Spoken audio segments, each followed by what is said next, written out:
మనసున్న చెప్పుల కుట్టేవాడు. తెలంగాణలోని ఒక చిన్న పల్లె, చెరువుల మధ్య, పచ్చని పొలాల నడుమ, ఆరటి చెట్లు ఊగి ఊరిలో రామయ్య అనే చెప్పుల కుట్టేవాడు జీవించేవాడు. రామయ్యకు పెద్దగా ఆస్తి లేదు. ఓ పాత చిన్న ఇల్లు, 2 మగ్గాలు, పాడుబడ్డ చక్రం, ముదురు పాదరక్షలతో నిండిన బుట్ట మాత్రమే అతని ఆధారం. ఉదయం సూర్యుడు ఉదయించగానే, ఊరి వీధి చివర్లోని బల్లమీద తన సూదితో, మెత్తగాని, నూలుగాని తీసుకుని కూర్చుని పని మొదలు పెట్టేవాడు. చెప్పులు కుట్టించుకోవడానికి ఊరంతా అతని దగ్గరికి వచ్చేవారు.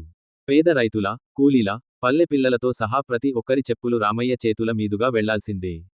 అతను కుట్టిన చెప్పులు ఎప్పుడూ బలంగా ఉండేవి.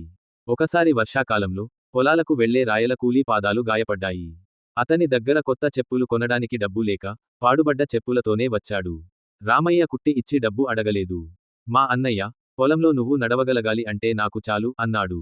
మరొక్కసారి పాఠశాలకు వెళ్లే చిన్న వెంకట్, చెప్పులు చీలిపోవడంతో రాలేక ఏడ్చాడు. అతని తల్లి కన్నీళ్లు తుడుచుకుంటూ, డబ్బులు లేవు రామయ్య, తరువాత ఇస్తాను అని అంది. రామయ్య నవ్వుతూ, ఆ బిడ్డ చెప్పులు కొత్తలాగా కుట్టి ఇచ్చాడు. బాబూ, నువ్వు బడి చదివితే నాకు ఇచ్చే బహుమతే గొప్పది అన్నాడు. కాలం గడిచింది. రామయ్య వయసు మీద పడింది.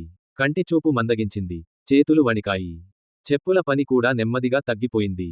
కాని అతని మంచితనం మాత్రం ఊరంతా గుర్తుపెట్టుకుంది. సంవత్సరాలు గడచి, ఆ చిన్న వెంకట్ పట్టణంలో ఉద్యోగం సంపాదించి ఊరికి తిరిగి వచ్చాడు. మొదటగా చూసిన వాడు రామయ్యే.